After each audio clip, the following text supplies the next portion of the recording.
Hello and welcome everyone to Prayas JEE. मैं हूं आपका मैथमेटिक्स मेंटर मानवेंद्र। आज हम लोग सेट्स का लेक्चर 2 करने जा रहे हैं। तो फर्स्ट लेक्चर में हम लोगों ने टाइप्स ऑफ सेट्स और सबसेट, सुपरसेट ये सब कुछ देख लिया था। आज इसके आगे हमें कंटिन्यू करना है। तो सबसेट्स की डेफिनेशन हम लोगों ने देख ली थी। नेक्स्ट हमें देखना है subsets of set of real numbers. तो रियल नंबर्स के क्या क्या सबसेट्स हो सकते हैं। तो इससे पहले मैथमेटिकल टर्म्स रिलेटेड जो डिनोशंस हमने देख लिए हैं वो क्या हैं कि कैपिटल एन क्या रिप्रेजेंट करता है। Capital N is set of natural numbers. Capital N is set of natural numbers. Capital W is set of whole numbers. Whole numbers. Natural numbers क्या होते हैं, ऐसे 1 2 3 से लेके एंड सो ऑन। और होल नंबर्स क्या होते हैं, 0 1 2 3। तो अगर आप नेचुरल नंबर में एक ज़ीरो और ऐड कर दें तो वो होल नंबर हो जाता है। ऐसे कैपिटल आर से हम लोग रिप्रेजेंट करते हैं रियल नंबर्स को। क्यू से हम लोग डिनोट करते हैं रैशनल नंबर्स को। ऐसे ही z से हम लोग रिप्रेजेंट करते हैं इंटीजर्स को। रियल नंबर्स को हम लोग r से करते हैं। ऐसे ही अगर मैं लिखूं r पॉजिटिव का क्या मतलब हो जाएगा, set of positive real numbers. Set of positive real numbers. ऐसे ही r नेगेटिव क्या हो जाएगा, नेगेटिव रियल नंबर्स। ऐसे ही z दिया हुआ है तो हम ऐसे ही कई बार किसी जगह क्या होता है, जो z से हमने इंटीजर्स को रिप्रेजेंट किया है, कई बार हम लोग ऐसे कैपिटल I से भी रिप्रेजेंट करेंगे। तो अगर I से रिप्रेजेंट किया है तो I प्लस क्या हो जाएगा हमारे पास, पॉजिटिव इंटीजर्स। और I माइनस क्या हो जाएगा, नेगेटिव इंटीजर्स। इस तरीके से हम लोग डिनोट करते हैं। तो ये सारे हमारे पास डिनोशंस हो गए। अब हमें देखना है सबसेट्स ऑफ रियल नंबर्स। तो आप देखो कि नेचुरल नंबर्स में अगर मैं ज़ीरो ऐड कर दूं, तो वो होल नंबर्स बन जाएंगे। इसका मतलब मैं कुछ ऐसे कह सकता हूं कि natural numbers is a subset of whole numbers. Natural numbers जो है होल नंबर्स का सबसेट है। नेचुरल नंबर एक छोटा सेट है होल नंबर से। ऐसे होल नंबर्स, नेचुरल नंबर्स, ये दोनों की दोनों जो हैं इंटीजर्स के सबसेट हैं। ठीक है, इंटीजर्स के सबसेट हैं।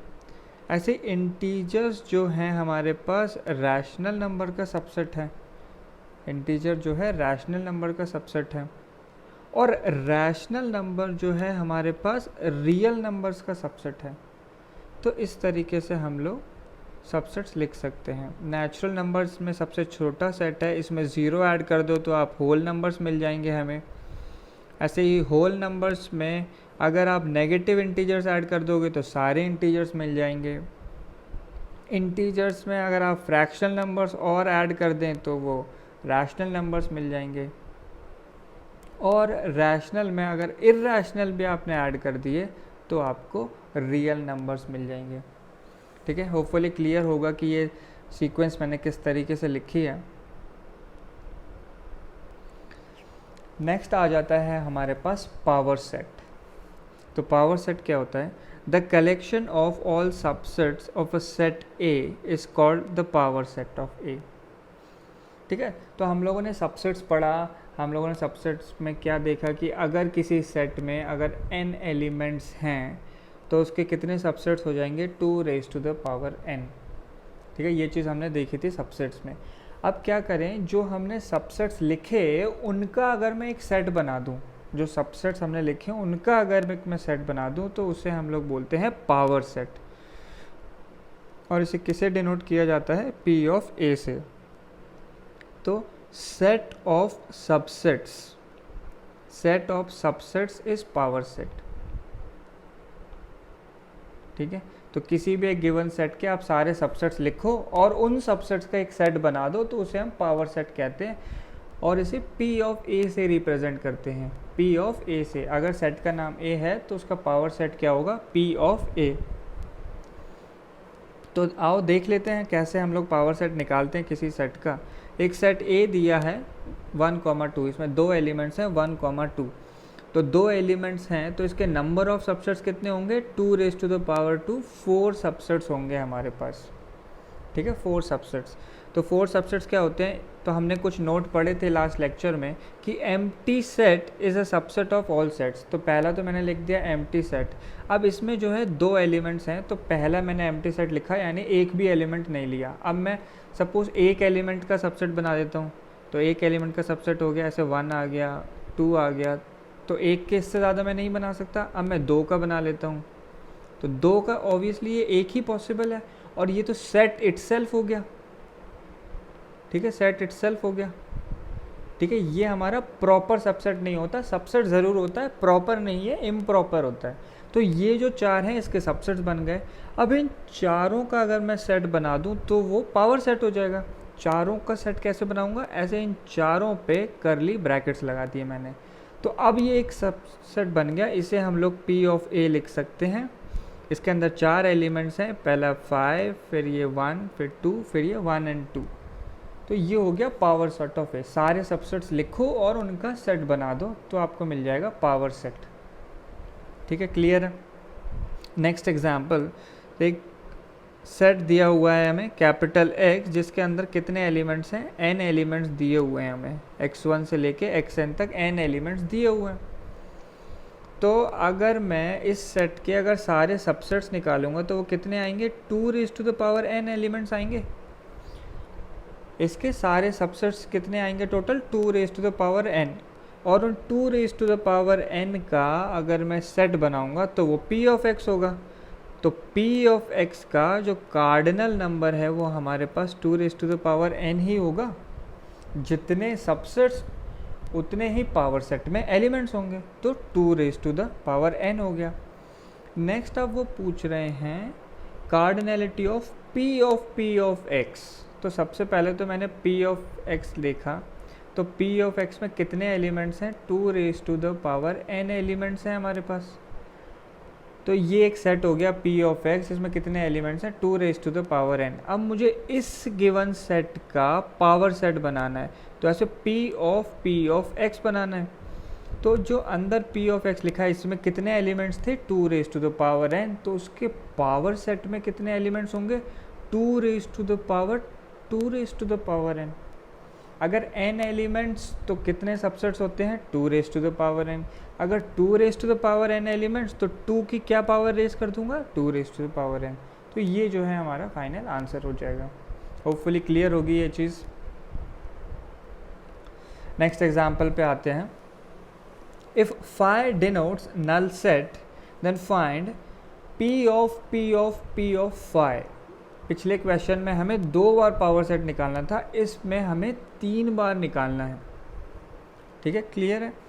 तो हमें phi दिया हुआ है, ठीक है, phi दिया हुआ है, ऐसे लिख लेते हैं, phi is equal to phi लिख ही सकते हैं। अब मुझे इसका पावर सेट बनाना है। पावर सेट बनाने का क्या मतलब हुआ, इधर अगर मैंने P बनाया तो एम्प्टी सेट के कितने सबसेट्स होंगे।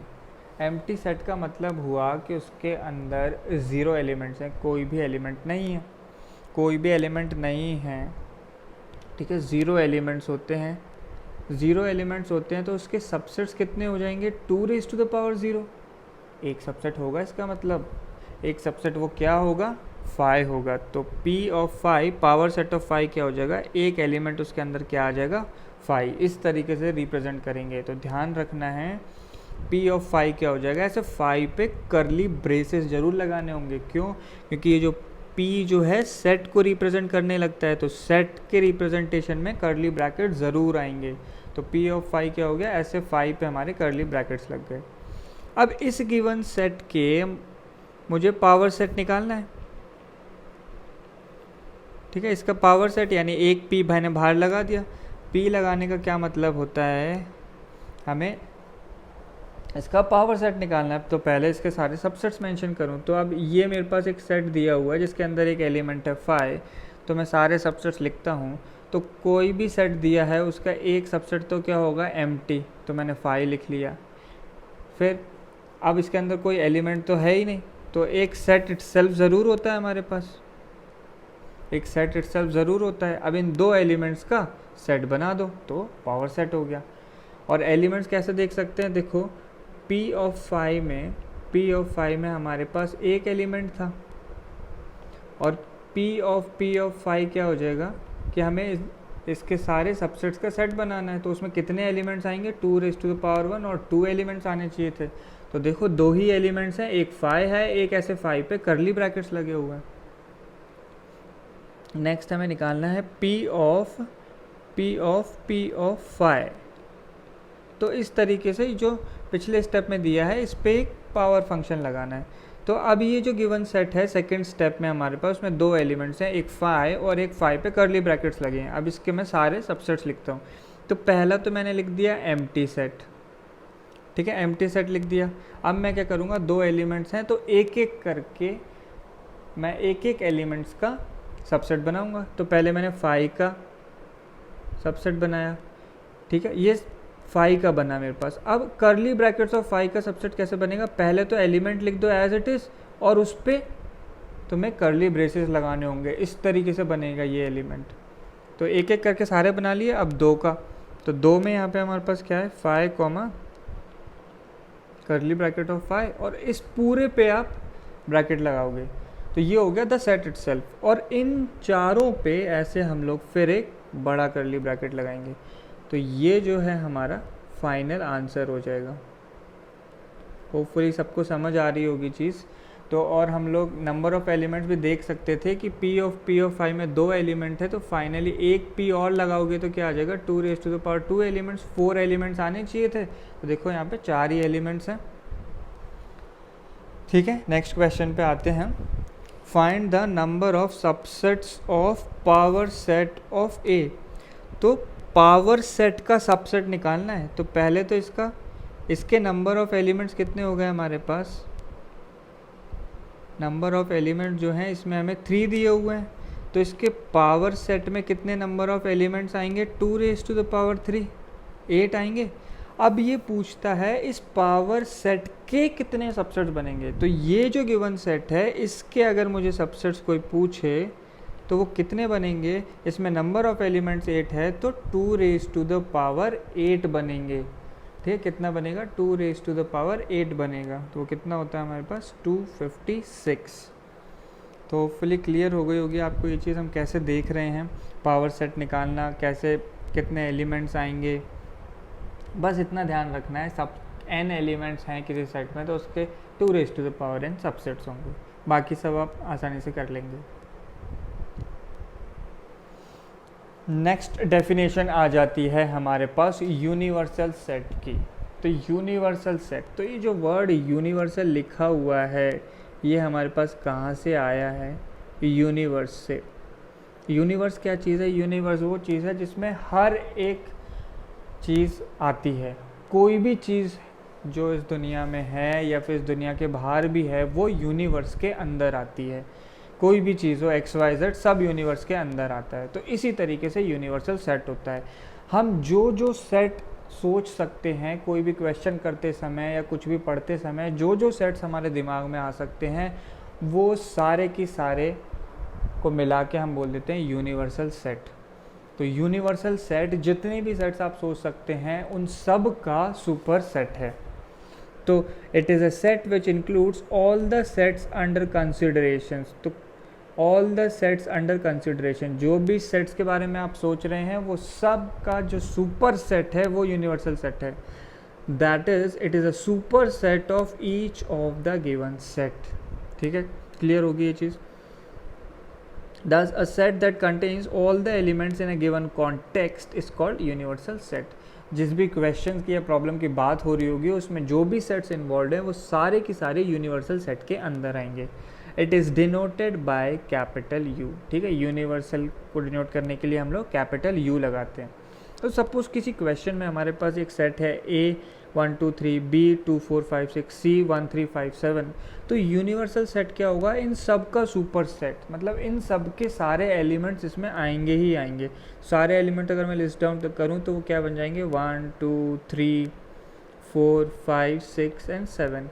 देखो मैंने सारे एलिमेंट्स लिख दिया और कोई भी एलिमेंट रिपीट नहीं किया। देख लो ए के सारे एलिमेंट्स इसमें हैं 1 2 3, बी के सारे हैं 2 4 5 6 सारे हैं, सी के एलिमेंट्स देखो ये 1 है यहाँ पे, 3 5 और 7 सारे एलिमेंट्स मैंने लिख दिए। तो जितने भी सेट्स हमारे क्वेश्चन में इन्वॉल्व थे उन सब का सुपर सेट बना दिया है क्या, यूनिवर्सल सेट। और कैसे डिनोट किया जाता है, कैपिटल यू से।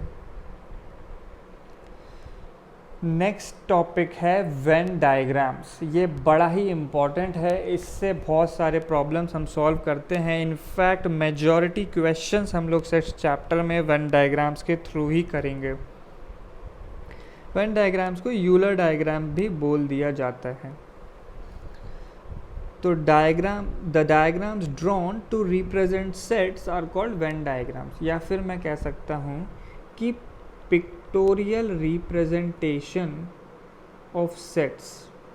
पिक्टोरियल रिप्रेजेंटेशन ऑफ सेट्स जो है हम लोग वेन डायग्राम्स के थ्रू करते हैं। पिक्टोरियल मतलब पिक्चर के थ्रू, डायग्राम के थ्रू हम लोग जब सेट्स को रिप्रेजेंट करना चाहेंगे तो हम वेन डायग्राम्स के थ्रू करेंगे। अच्छा, तो अब ये वेन डायग्राम क्या होता है, तो कैसे हम बनाते हैं। फर्स्ट पॉइंट है, here we represent the universal U as a set of all points within a rectangle. तो क्या करते हैं, वेन डायग्राम्स बनाते में हम लोग हमेशा एक ऐसे रेक्टेंगल बनाएंगे। ये रेक्टेंगल हमारा क्या रिप्रेजेंट कर रहा होगा, यूनिवर्सल सेट को। ऐसे कैपिटल U लिख देंगे हम रेक्टेंगल पे, तो ये जो है हमारे यूनिवर्सल सेट को रिप्रेजेंट कर रहा है। अब यूनिवर्सल सेट मतलब यूनिवर्स का सेट, जितने भी सेट्स अब क्वेश्चन में आएंगे, कॉन्टेक्स्ट में आएंगे, वो सब की सब इस बड़े रेक्टेंगल के अंदर ही बनाने होंगे। क्लियर है। अब देखते हैं आगे। Subset A of the set U is represented by interior of a circle. अब सपोज क्वेश्चन में कोई एक सेट दिया हुआ है A, उसमें सपोज कोई रैंडम एलिमेंट्स है 1 2 3। ये सेट हमें पता है यूनिवर्सल के अंदर ही आएगा। इसको रिप्रेजेंट करने के लिए हम लोग क्या करेंगे, ऐसा सर्कल ड्रॉ करेंगे। इस सर्कल का नाम दीजिए कैपिटल है, क्योंकि सेट का नाम कैपिटल ए है। अब इसके अंदर का जो एरिया है ये 1 2 3 को रिप्रेजेंट कर रहा है। ये जो 1 2 3 एलिमेंट्स है सर्कल के अंदर हैं। तो ऐसे एक बड़े रेक्टेंगल से हम यूनिवर्सल सेट बनाएंगे, और कोई भी जो छोटा सेट इन्वॉल्व होगा क्वेश्चन में वो हम कैसे बनाएंगे, सर्कल्स के थ्रू बनाएंगे। Next, if a set A is a subset of B, set A is a subset of B, A जो है एक छोटा सेट है B से, then the circle representing A is drawn inside the circle representing B। A जो है B से छोटा सेट है। इसका क्या मतलब है, A के सारे एलिमेंट्स B में होंगे, A के सारे एलिमेंट्स B में होंगे। तो इसे कैसे ड्रॉ किया जाता है, सबसे पहला काम तो क्या है, कैसे रेक्टेंगल बनाओ। वो रेक्टेंगल क्या रिप्रेजेंट करेगा, यूनिवर्सल सेट को। उसके अंदर एक मैंने सर्कल बनाया, ये सर्कल सपोज B सेट को रिप्रेजेंट कर रहा है, तो इसके अंदर B के सारे एलिमेंट्स हैं। अब A is a subset of B, मतलब B में A के सारे एलिमेंट्स तो है ही हैं, कुछ एक्स्ट्रा एलिमेंट्स भी है। जिसमें मैंने सपोज ले लिया B, यहाँ पे ले लिया 1 2 3 4 5। तो देखो A के सारे एलिमेंट्स 1 2 3 तो B में है ही हैं, साथ में कुछ एक्स्ट्रा एलिमेंट्स भी हैं। तो जो A का सेट बनेगा, A का सर्कल बनेगा, वो ऐसे B के अंदर बनेगा। ठीक है, क्यों, क्योंकि A के जो इंटीरियर पोर्शन है उसमें क्या होगा 1 2 3, और ये जो रिमेनिंग पोर्शन जो मैं डॉटेड से रिप्रेजेंट कर रहा हूँ उसमें 4 और 5 आ जाएगा। ठीक है, क्लियर है। तो अगर सबसेट्स होगा तो जो सबसेट है वो गिवन सेट के अंदर बनेगा, इंटीरियर पोर्शन में बनेगा। क्लियर है चीज़ सबको। Next, operations on sets. तो अब हम लोगों ने यूनिवर्सल सेट पढ़ लिया, वेन डायग्राम्स के बेसिक नोटेशंस पढ़ लिए, कैसे हमें यूनिवर्सल सेट को रेक्टेंगल बनाना है, गिवन सबसेट्स को सर्कल के थ्रू रिप्रेजेंट करना है। अब सेट्स की कुछ ऑपरेशंस हमारे पास आती हैं। फर्स्ट है यूनियन ऑफ सेट्स। यूनियन का क्या मतलब होता है, पहले डेफिनेशन देख लेते हैं फिर समझेंगे। If A and B are two sets, A और B दो सेट्स हैं, देन यूनियन को ऐसे u से रिप्रेजेंट किया जाता है, ठीक है, ऐसे u से रिप्रेजेंट किया जाता है, of a and b is the set of all those elements which belong to either a और टू b और to both a and b, ठीक है। इसका क्या मतलब है, दो सेट्स दिए हुए हैं a और b, ठीक है। एग्जाम्पल ले लिया, दो सेट्स दिए हुए हैं, एक सेट a दिया हुआ है ये AEIOU, एक सेट b दिया हुआ है AIU। a यूनियन b का क्या मतलब है, a यूनियन b का मतलब है हमें एक ऐसा सेट बनाना है जिसमें जो एलिमेंट्स हैं वो या तो a के होंगे या b के होंगे या दोनों के होंगे। मतलब a और b में टोटल मिला के जो भी एलिमेंट्स हैं वो सारे के सारे हमें यूनियन में लिख देने हैं, ठीक है। तो लिखूँगा तो क्या बन जाएंगे, AEIOU। देखो इसमें A के सारे एलिमेंट्स आ गए, इसमें A आ गया, E आ गया, I आ गया, O आ गया, U आ गया। B के सारे एलिमेंट्स देखो, A आ गया, I आ गया, U आ गया। A के सारे एलिमेंट्स आ गए, B के भी सारे एलिमेंट्स आ गए। तो इस सेट को मैं क्या बोल सकता हूँ, A यूनियन B, जब दोनों के एलिमेंट्स आ जाएं, ठीक है। मैथमेटिकली कैसे रिप्रेजेंट किया जाता है, A union B is a set X such that X belongs to A और B। या तो उसमें जो एलिमेंट्स हैं वो A के हों और B के हों, तो यूनियन को हम लोग और से रिप्रेजेंट करते हैं, ठीक है। जब भी और लगा हो, या A के एलिमेंट्स या B के एलिमेंट्स, ठीक है, इसमें ऑब्वियसली दोनों के एलिमेंट्स तो आ ही जाएंगे। तो इसका जो वेन डायग्राम है वो बनाते हैं। तो ये जो वाइट पोर्शन दिया हुआ है वो हमारा रेक्टेंगल हो गया। तो ये जो वाइट पोर्शन है वो क्या रिप्रेजेंट कर रहा होगा, यूनिवर्सल सेट को रिप्रेजेंट कर रहा है, ठीक है। अब इसके अंदर हमने दो सर्कल्स बनाए, एक सर्कल A बनाया, फिर से बना देता हूँ मैं ऐसे U, एक सर्कल A बनाया जिसके अंदर A के एलिमेंट्स हैं AEIOU। अब A और B में कुछ कॉमन एलिमेंट्स हैं, इसका मतलब ये जो दोनों सर्कल्स हैं वो इंटरसेक्ट करेंगे, कॉमन एलिमेंट्स हैं तो कुछ कॉमन पार्ट आना चाहिए, तो ये B हो गया। अब A यूनियन B क्या होगा, देखो इन दोनों सर्कल्स को हमें शेड करना होगा क्योंकि इन दोनों के एलिमेंट्स जो हैं A यूनियन B में आएंगे। तो A यूनियन B जो है कॉमन पार्ट होता है, ठीक है। दो सर्कल्स का कॉमन पार्ट मतलब पूरा की पूरा आपको एरिया शेड करना होगा, ये हो गया A यूनियन B। एक और एग्जांपल ले लेते हैं। एक सेट सपोज हमें A दिया हुआ है 1 2 3, एक दूसरा सेट B दिया हुआ है हमें 4,5।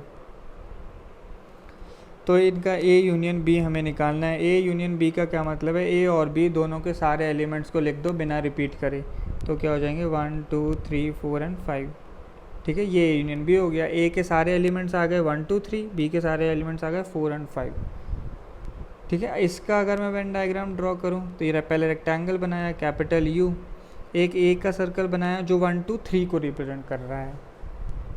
अब देखो ज़रा A और B में कोई भी कॉमन एलिमेंट नहीं है, मतलब A और B के जो सर्कल्स हैं वो इंटरसेक्ट नहीं करेंगे, ये ऐसे B का सेट बन जाएगा। अब A यूनियन B मुझे शेड करना है। A यूनियन B क्या होगा, सारे एलिमेंट्स दोनों की दोनों को आपको शेड करना होगा, ठीक है। कॉमन पार्ट सारा एरिया शेड करना होता है दोनों सेट्स का। यूनियन का मतलब क्या है, जो भी इन्वॉल्व सेट हैं उनका सारा एरिया शेड करना है, क्लियर।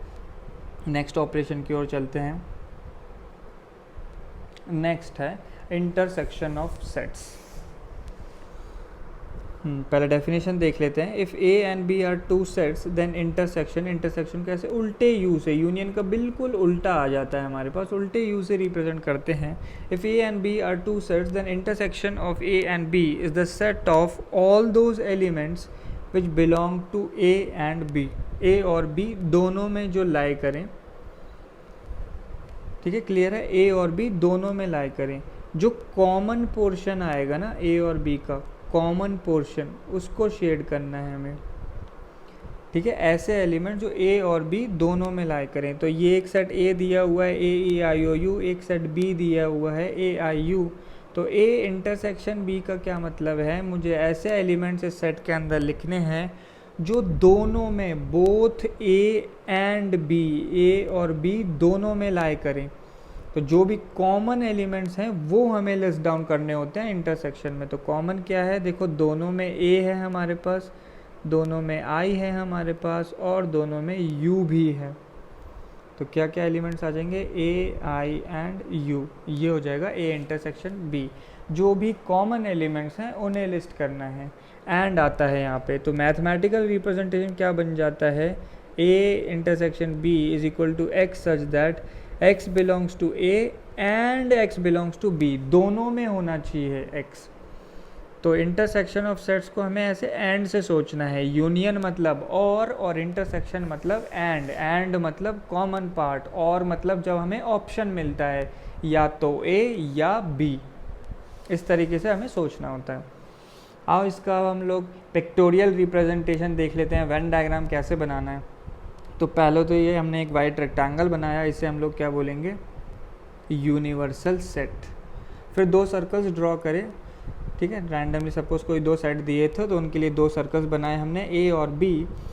अब इंटरसेक्शन का मतलब होता है कॉमन पोर्शन, तो इनका जो कॉमन एरिया है इसे शेड कर दिया गया। ठीक है, क्लियर है सबको, कॉमन पोर्शन को शेड करना है तो इंटरसेक्शन मिल जाता है। नेक्स्ट हमारे पास नेक्स्ट डेफिनेशन आ जाती है। अब हमने इंटरसेक्शन ऑफ सेट्स पढ़ लिया है तो एक डेफिनेशन हमारे पास आ जाती है, डिसजॉइंट सेट्स। तो क्या डेफिनेशन है, set A and B are said to be disjoint if में यहाँ देखो डबल एफ लगा है, डबल एफ का क्या मतलब होता है, इसे हमें पढ़ना होता है इफ एंड ओनली इफ। ठीक है, तो sets A and B are said to be disjoint if and only if A and B have no common elements, no common elements. अभी इंटरसेक्शन में क्या पढ़ा, कॉमन एलिमेंट्स शेड करना होता है, कॉमन पार्ट शेड करना होता है अगर हमें इंटरसेक्शन निकालना है। और डिसजॉइंट सेट्स के डेफिनेशन में क्या आया कि कोई भी सेट डिसजॉइंट कब होंगे, जब उनमें कोई एलिमेंट कॉमन नहीं है। कोई एलिमेंट कॉमन नहीं है मतलब कोई इंटरसेक्शन नहीं होगा, कोई इंटरसेक्शन नहीं होगा तो ए इंटरसेक्शन बी जो है क्या आ जाएगा, फाई आ जाएगा। ए इंटरसेक्शन बी जो है फाई आ जाएगा।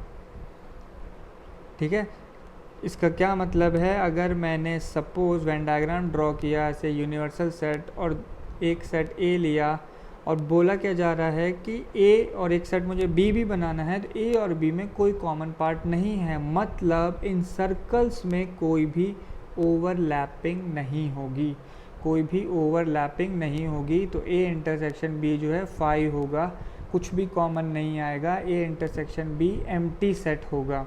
तो इस तरीके से दो डिसजॉइंट सर्कल्स बन जाएंगे। तो डिसजॉइंट सर्कल्स में कोई जॉइंट नहीं है, इसलिए डिसजॉइंट सेट बोल दिया गया।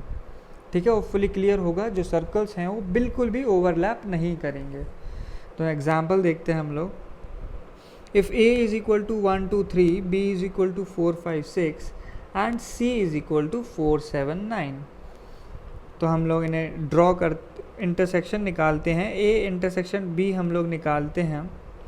ए इंटरसेक्शन बी का क्या मतलब है, ए और बी के कॉमन एलिमेंट्स। ए में है 1 2 3, बी में है 4 5 6, तो कोई भी कॉमन एलिमेंट ही नहीं है, कोई कॉमन एलिमेंट नहीं है तो ये एक एम्प्टी सेट है। तो ऐसे ओपन करली ब्रैकेट से लिखे रहने देंगे, या फिर हम ऐसे फाई लिख सकते हैं, ए इंटरसेक्शन बी फाई है, इसका मतलब A and B are disjoint sets.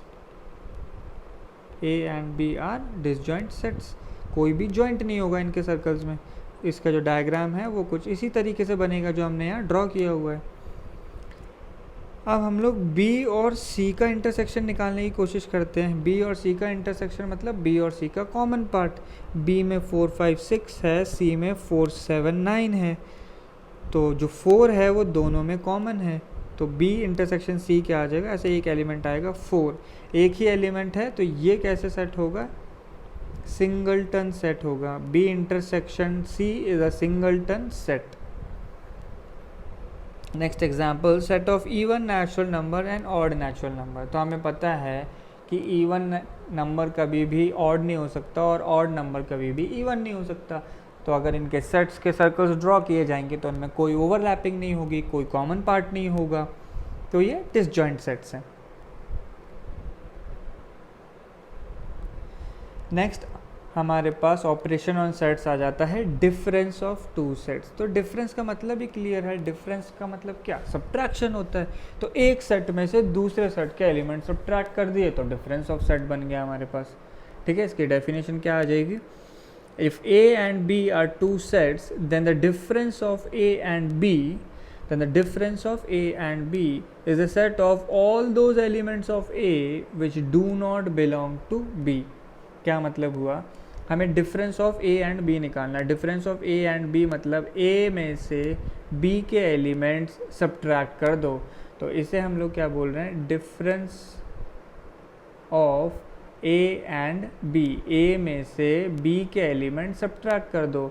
तो set of all those elements of A which do not belong to B, A में से बी के एलिमेंट्स हटा दिए गए तो हमें ए माइनस बी मिल गया।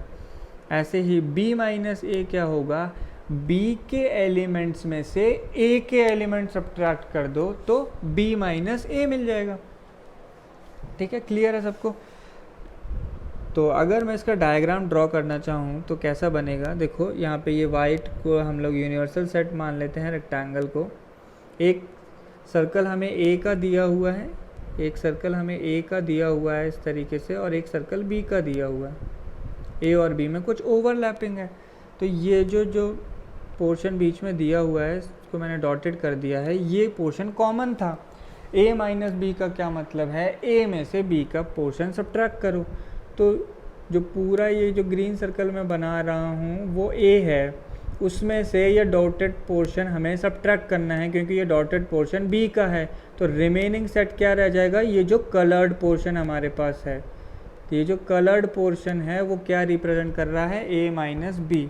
तो अगर मैं दोबारा ड्रॉ करूं तो क्या होगा, इस तरीके से ये यूनिवर्सल सेट, एक सेट a है एक सेट b है, तो इसमें a माइनस बी क्या होगा, ये जो a का सर्कल है इसमें से जो कॉमन पार्ट है वो रिमूव कर दो, तो जो पोर्शन मैंने शेड कर दिया वो क्या होगा हमारे पास, a माइनस बी। ठीक है, ऐसे ही b माइनस ए क्या होगा, b माइनस ए मतलब b के सर्कल में से, b के फुल सर्कल में से कॉमन पोर्शन रिमूव कर दो। तो ये जो नेक्स्ट एरिया मैंने शेड किया ये क्या हो जाएगा, b माइनस ए, पहला a माइनस बी और दूसरा b माइनस ए, और ये जो सेंटर में ये जो मैंने डॉटेड पोर्शन किया जो कॉमन पोर्शन है वो क्या होता है, a intersection b, a intersection b। तो जो लेफ्ट वाला पोर्शन है वो a minus B, central common portion a intersection b, और जो तीसरा पोर्शन है वो है b माइनस a।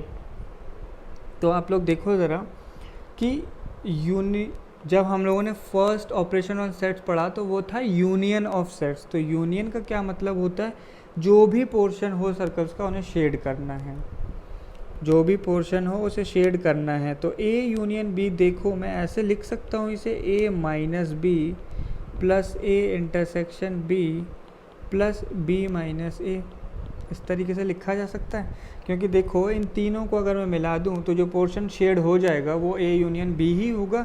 तो a यूनियन b को हम लोग इस तरीके से लिख सकते हैं। ठीक है, तो नेक्स्ट हम लोग पहले ये एग्जांपल सॉल्व कर लेते हैं। इसमें हमें एक वी सेट दिया हुआ है, ए ई आई ओ यू सेट ऑफ वॉवल्स, एक सेट बी दिया हुआ है, ए आई के यू। मुझे निकालना है पहले V minus B. V minus B का क्या मतलब है, वी सेट में से बी सेट के एलिमेंट सब्ट्रैक्ट कर दो।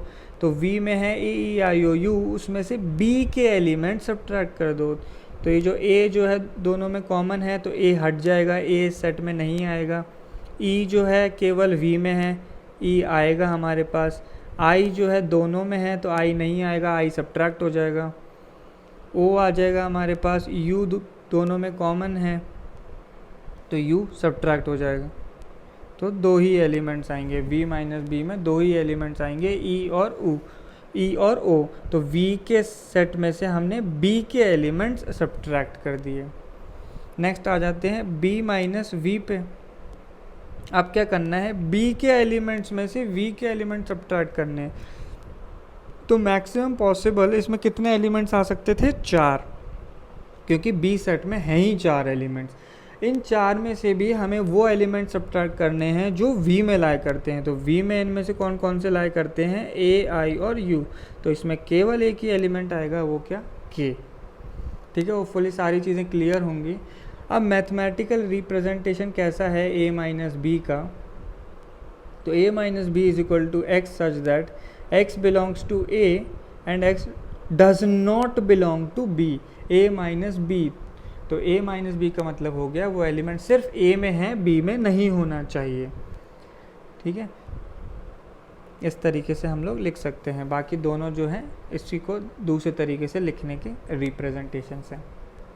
ठीक है, नेक्स्ट ऑपरेशन पे जाते हैं, कॉम्प्लीमेंट ऑफ अ सेट। ठीक, कॉम्प्लीमेंट ऑफ अ सेट क्या डेफिनेशन है, complementary set of a set A is the set containing all those elements of universal set which are not in A। तो complement, suppose complement of a set A, इसको मैं लिखना चाहूँ तो हम ऐसे लिख सकते हैं नॉट A। ठीक है, कॉम्प्लीमेंट ऑफ सेट A का क्या मतलब हो गया, नॉट A। A को छोड़ के बाकी सारी चीज़ों को हम लोग क्या बोलेंगे, A कॉम्प्लीमेंट। तो वो बाकी सारी चीज़ें क्या हैं, देखो हमने यूनिवर्सल सेट की डेफिनेशन में पढ़ा था, जो भी सेट्स कॉन्टेक्स्ट में आते हैं वो सब की सब यूनिवर्सल में। तो सेट ए का कॉम्प्लीमेंट क्या होगा, यूनिवर्सल में से ए के एलिमेंट्स हटा दो। यूनिवर्सल में से ए के एलिमेंट्स हटा दो तो उसे हम लोग बोलेंगे ए कॉम्प्लीमेंट। ए कॉम्प्लीमेंट को कैसे डिनोट किया जाता है, ऐसे ए पे सी लगा दिया जाता है ए कॉम्प्लीमेंट, या फिर ऐसे ए पे बार भी लगा दिया जाता है, या फिर ऐसे ए डैश। ठीक है, तो ऐसे ए कॉम्प्लीमेंट हमारे पास क्या हो जाएगा, यूनिवर्सल माइनस ए। यूनिवर्सल में से आप ए के एलिमेंट्स को सब्ट्रैक्ट कर दो तो हमें ए कॉम्प्लीमेंट मिल जाएगा। इसका वेन डायग्राम ड्रॉ करते हैं। सबसे पहले तो हमने यूनिवर्सल सेट बना लिया, और सपोज रैंडम लिया ऐसे ही, इसके अंदर कोई सेट है ए। सेट ए के एलिमेंट जो हैं इस सर्कल के इंटीरियर में लाई करेंगे।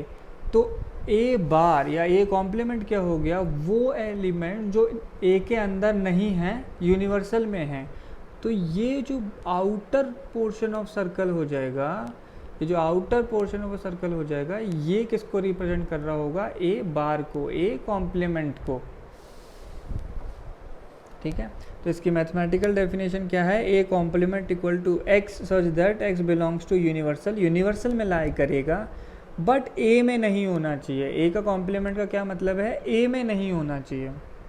तो एग्जांपल देख लेते हैं। इफ अ सेट ए 1 2 3 4 5 और यूनिवर्सल सेट दिया है 1 से लेके 50, तो ए कॉम्प्लीमेंट क्या होता है, यूनिवर्सल में से ए के एलिमेंट सब्ट्रैक्ट कर दो। यूनिवर्सल है 1 से लेके 50 तक, उसमें से ए के एलिमेंट्स हटाने हैं, मतलब 1 से लेके 50 में से 1 से लेके 5 हटाना है, तो क्या आ जाएगा 6 7 8 से लेके ऐसे 50 तक। ठीक है, क्लियर है सबको। ए कॉम्प्लीमेंट का मतलब not A, universal minus A is A complement कह सकते हैं हम लोग। ठीक है, फिर आगे देखते हैं। अब हम लोगों ने कुछ डायग्राम्स ड्रॉ किए थे लास्ट स्लाइड पे। तो इस तरीके से अगर सपोज़ मेरे पास एक वेन डायग्राम दिया हुआ है, पहला सेट ए है, दूसरा सेट बी है, तो ये जो पोर्शन शेड मैंने किया इसे हम लोगों ने ए माइनस बी करके रेफ़र किया था। ए के एलिमेंट में से बी के एलिमेंट्स सब्ट्रैक्ट कर दिए। अब आप देखो ज़रा, इसी डायग्राम में को मैं फिर से ड्रॉ कर रहा हूँ, यहाँ पे फिर से ड्रॉ किया ऐसे ए बी। इस डायग्राम में मुझे बी का कॉम्प्लीमेंट शेड करना है। बी का कॉम्प्लीमेंट मतलब बी के सर्कल के बाहर जो भी पोर्शन है वो बी का कॉम्प्लीमेंट। तो ऐसे अगर मैंने शेड किया तो बी के पोर्शन के बाहर जो भी कुछ होगा वो बी का कॉम्प्लीमेंट होगा। तो केवल बी का सर्कल रह जाएगा, बाकी सब कुछ शेड हो गया। ये हो गया बी कॉम्प्लीमेंट। अब इंटरसेक्शन का क्या मतलब होता है, इंटरसेक्शन का मतलब होता है कॉमन पार्ट लेना। तो अब देखो मैं क्या चाहता हूँ, इन दोनों डायग्राम्स के थ्रू हमें क्या निकालना है, A intersection B complement, A intersection B complement मतलब ए के सर्कल और बी कॉम्प्लीमेंट के शेडेड पोर्शन में जो भी कॉमन चीज़ है वो चाहिए। तो देखो ये जो पोर्शन मैंने डार्क किया है ये ए है, ए ये पूरा हो गया, और बी कॉम्प्लीमेंट तो जो शेडेड पोर्शन है और ये जो सर्कल मैंने डार्क किया है उनका कॉमन पोर्शन हमारे पास फाइनली क्या निकल के आ जाता है, केवल ये लेफ्ट वाला पोर्शन। ठीक है, क्लियर हो गया होगा सबको। अब इसी लेफ्ट वाले पोर्शन को हमने क्या बोला हुआ है, a माइनस बी, और यही लेफ्ट वाला पोर्शन क्या है, a इंटरसेक्शन b। इसका क्या मतलब हुआ कि a minus B is equal to a intersection b bar. Clear हो गया होगा सबको, a minus B is equal to a intersection b bar. ऐसे ही आप लोग सॉल्व करके अगर देखेंगे तो b माइनस ए किस चीज़ के इक्वल आएगा, b इंटरसेक्शन a बार। जो भी पीछे लिखा हो उसका बार बना दिया जाता है। ठीक है, a माइनस बी मतलब a intersection b bar, b minus a मतलब b intersection a bar. Next है हमारे पास symmetric difference of two sets. Symmetric difference तो set of those elements which are obtained by taking the union of the difference of A and B. हमें एक तो union लेना है, किस चीज़ का union, difference of A and B. Difference of A and B मतलब ए minus B, A minus B तो यहाँ लिखा भी हुआ है A minus B. And difference of B and A, difference of B and A मतलब B minus A is known as symmetric difference of two sets A and B. तो symmetric difference क्या हो गया, हमें a माइनस बी और b minus A का union लेना है। ठीक है, ये सिमेट्रिक डिफरेंस हो जाता है। इसे कैसे रिप्रेजेंट किया जाता है, a डेल्टा b से। ठीक है, ये इसका रिप्रेजेंटेशन है, a डेल्टा b होता क्या है, a minus B union b minus A, यह है सिमेट्रिक डिफरेंस। तो इसका डायग्राम कैसा बनेगा हमारे पास, तो ऐसे a ये b ये यूनिवर्सल सेट है। तो ये जो लेफ़्ट में मैंने पोर्शन शेड किया ये हमारे पास था a माइनस बी, और ये जो मैं राइट में पोर्शन शेड कर रहा हूँ ये है b माइनस ए। इन दोनों का यूनियन मतलब ये दोनों पोर्शन शेड, तो इसे हम बोलते हैं a डेल्टा b। तो ये जो मैंने शेडेड पोर्शन बनाया है ये a डेल्टा b को रिप्रेजेंट करेगा। अच्छा, पिछले टॉपिक पे कॉम्प्लीमेंट में हमने देखा कि a माइनस बी किस चीज़ के इक्वल है, a इंटरसेक्शन b बार के, और b माइनस ए किस चीज़ के इक्वल है, b इंटरसेक्शन a बार के। तो मैं a डेल्टा b को ऐसे भी लिख सकता हूँ, a माइनस बी की जगह मैंने लिखा a intersection b bar union b intersection a बार। इस तरीके से भी हम लोग लिख सकते हैं। तो ये इक्वेशन हो जाएगा। इस तरीके से हमसे पूछ सकते हैं कि सिमेट्रिक डिफरेंस की दूसरी फॉर्म क्या हो जाएगी, तो वो हो गई a intersection b bar union b intersection a बार। फिर से हम लोग ड्रॉ कर लेते हैं वेन डायग्राम। ये यूनिवर्सल सेट, एक सेट a ड्रॉ किया, एक सेट b ड्रॉ किया। इसमें आप लोग देखें ये जो लेफ़्ट शेडेड पोर्शन है इसे a माइनस बी या फिर हम a इंटरसेक्शन b बार बोल रहे हैं। ये जो राइट में जो शेडेड पोर्शन है इसको हम लोग b इंटरसेक्शन a बार बोल रहे हैं, और ये जो कॉमन पोर्शन है जो डॉटेड मैंने बनाया है इसे हम लोग बोलते हैं a इंटरसेक्शन b। अच्छा, अब जो लेफ़्ट में शेड किया a intersection b bar, middle में a इंटरसेक्शन b और राइट में b इंटरसेक्शन a बार, तीनों को अगर मैं मिला दूं तो इसे हम लोग क्या बोलते हैं, a union b। a union b का आप लोग डायग्राम देख लो, सब कुछ शेड करना होता है उसमें। तो a यूनियन b को हम लोग क्या लिख सकते हैं, इन तीनों का सम, तीनों का सम। तो तीनों का सम का मतलब हो गया तीनों का यूनियन। तो a intersection b bar union a intersection b union b intersection a बार। ठीक है, तो ये जो डायग्राम है बड़ा ही इम्पॉर्टेंट है। इसके जो तीनों हिस्से हैं वो आपको बाय हार्ट होने चाहिए। काफ़ी क्वेश्चंस में हम लोग यूज़ करेंगे आगे। ठीक है, होपफुली क्लियर हो गया होगा कॉम्प्लीमेंट को मैंने कैसे डिफरेंस से रिलेट किया, कैसे हम लोगों ने सिमेट्रिक डिफरेंस की सेकंड डेफिनेशन देखी, और ये यूनियन की डेफिनेशन डायग्रामेटिकली हमें याद होनी चाहिए। ठीक है, आगे बढ़ते हैं, कुछ एग्जांपल्स अब सॉल्व कर लेते हैं। वो फर्स्ट क्वेश्चन हमें दिया हुआ है, if a is equal to x such that x belongs to 2n+1।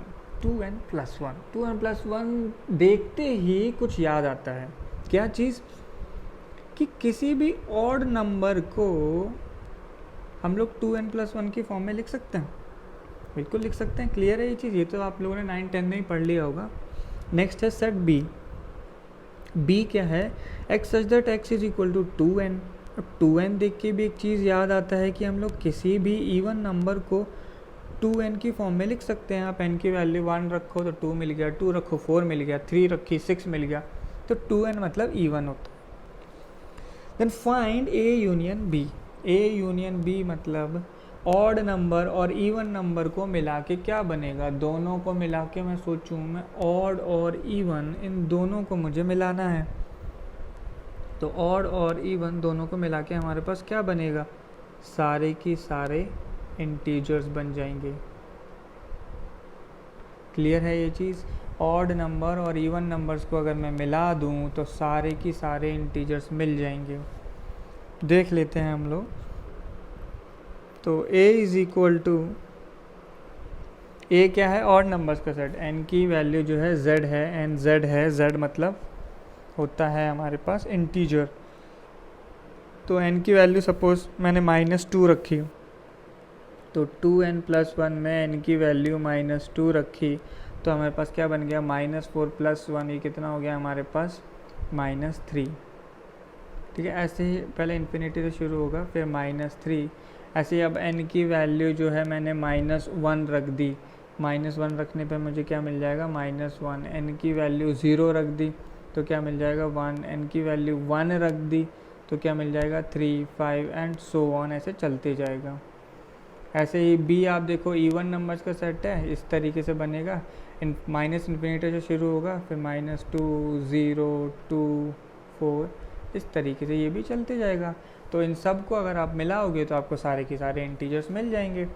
तो a यूनियन b हमें क्या मिलेगा, ऐसे शुरू होता आएगा माइनस इन्फिनिटी, सपोज -3 से मैंने लिखना शुरू किया तो -2, -1, 0, 1, 2, 3 एंड सो ऑन, ये वो सेट हो जाएगा। इसी चीज़ को अगर आप मैथमेटिकली लिखना चाहें तो ऐसे लिख दें, a union b, curly bracket शुरू किया, सेट बिल्डर फॉर्म लिखनी है, x such that x is equal to n लिख देता हूँ, n बिलोंग्स टू इंटीजर, कोई भी आप इंटीजर वैल्यूज डालते जाओ तो सारे इंटीजर्स आपको मिल जाएंगे। इस तरीके से हम इसे लिख सकते हैं। ठीक है, नेक्स्ट क्वेश्चन पे आते हैं, a is equal to x such that x is equal to 3n। 3n का क्या मतलब हो गया, हमें a सेट दिया हुआ है मल्टीपल्स ऑफ 3, n की वैल्यू 1 रखोगे 3 मिलेगा आपको, n की वैल्यू 2 रखोगे 6 मिलेगा, 9, इस तरीके से चलता जाएगा। b सेट दिया है x such that x is equal to 4n, n belongs to z integers. अच्छा, 4n का क्या मतलब हो गया हमारे पास, मल्टीपल्स ऑफ 4, तो b सेट किस तरीके का होगा, कुछ n की वैल्यू सपोज 1 रखी तो फिर 4, फिर 8, फिर 12, इस तरीके से चलते जाएगा। Then find a intersection b। a intersection b का क्या मतलब है, कॉमन पार्ट निकालना है। एक सेट में लिखी है 3 की टेबल, b सेट में लिखी है 4 की टेबल, 3 और 4 की टेबल में कॉमन एलिमेंट ढूंढने हैं। कॉमन एलिमेंट ढूंढना है तो हमें लोएस्ट कॉमन मल्टीपल ढूंढना होगा, तो हमें एलसीएम ढूंढना होगा ऑफ 3 एंड 4। 3 और 4 का एलसीएम क्या होता है 12, तो जो 12 की टेबल है वो 3 और 4 के कॉमन एलिमेंट्स में आती है। तो a इंटरसेक्शन b क्या हो जाएगी, 12 की टेबल आने लगेगी, पहला एलिमेंट 12 आएगा, फिर 24, फिर 36, इस तरीके से ये हो गया a इंटरसेक्शन b। ठीक है, इसी को मैथमेटिकली हम लोग लिख देते हैं, a इंटरसेक्शन b क्या हो जाएगा, x such that x is equal to 12n ठीक है, 12n मतलब 12 की टेबल। बस इतना ध्यान रखना है कि n बिलोंग्स टू इंटीजर। ठीक है, ये इसकी सेट बिल्डर फॉर्म हो गई। 12 की टेबल हमें लिखनी थी तो 12n लिख दिया और n बिलोंग्स टू इंटीजर्स, एक एक करके n की वैल्यू चेंज करते जाएं। Next question, if x is equal to 4 raised to the power n minus 3n minus 1, n belongs to natural number, ऐसे ही y दिया हुआ है। तो ये क्वेश्चन हमें सॉल्व करना है।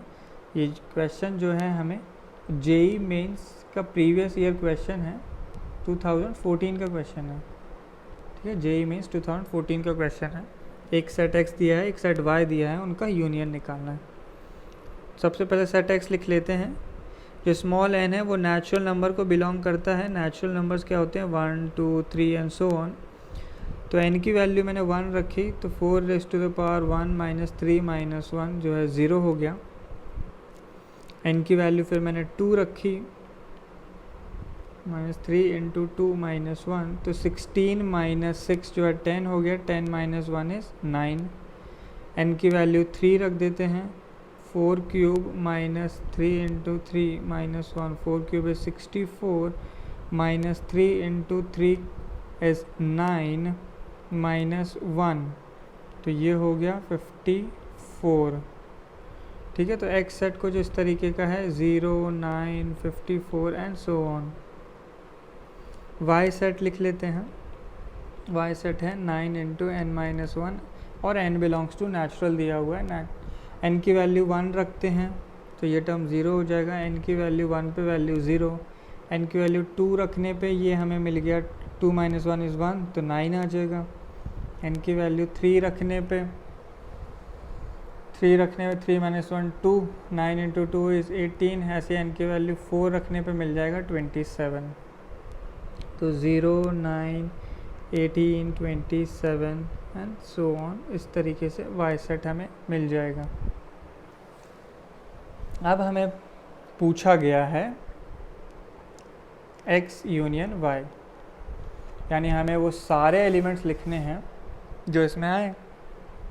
तो अब देखो 0 जो है दोनों में है तो यहाँ आएगा, 9 आएगा, 18 y में है तो 18 ज़रूर आएगा, फिर 27 ज़रूर आएगा। 27 के बाद अगर आप y में पैटर्न देखें तो यहाँ 9 की जो टेबल है वो लिखा हुआ है, तो 27 के बाद 36 आएगा, फिर 45 आएगा, फिर 54 आएगा। देखो 54 x में भी है, वहाँ से भी आना चाहिए था, एंड सो ऑन। तो अगर आप देखो तो ये जो x यूनियन y है और जो y सेट है वो दोनों की दोनों 9 की टेबल हैं, मतलब दोनों की दोनों सेट सेम है। तो x यूनियन y जो है हमें फाइनली y ही मिल गया। ठीक है, तो ये हमारा आंसर हो जाएगा। बड़ा ही इजी क्वेश्चन था। तो अभी के लिए इस क्वेश्चन को हमें ऐसे ही करना है, वैल्यूज़ रखे हमें सेट्स लिखने हैं और x यूनियन y निकालना है। फर्दर आगे बाइनोमियल थ्योरम जब हम लोग पढ़ लेंगे तो इस क्वेश्चन को करने का अप्रोप्रिएट मेथड हम लोग सीख सकते हैं। ठीक है, होपफुली सारे क्वेश्चंस क्लियर होंगे, सारा रिप्रेजेंटेशन आपको समझ में आ गया होगा, कैसे हम लोगों ने वेन डायग्राम्स यूज़ करे हैं। नेक्स्ट लेक्चर में हम लोग वेन डायग्राम्स रिलेटेड कुछ क्वेश्चंस करेंगे। तो अगर सब चीज़ें आपको क्लियर हो तो please like the video and share it with your friends and classmates, and don't forget to subscribe to this channel. Thank you.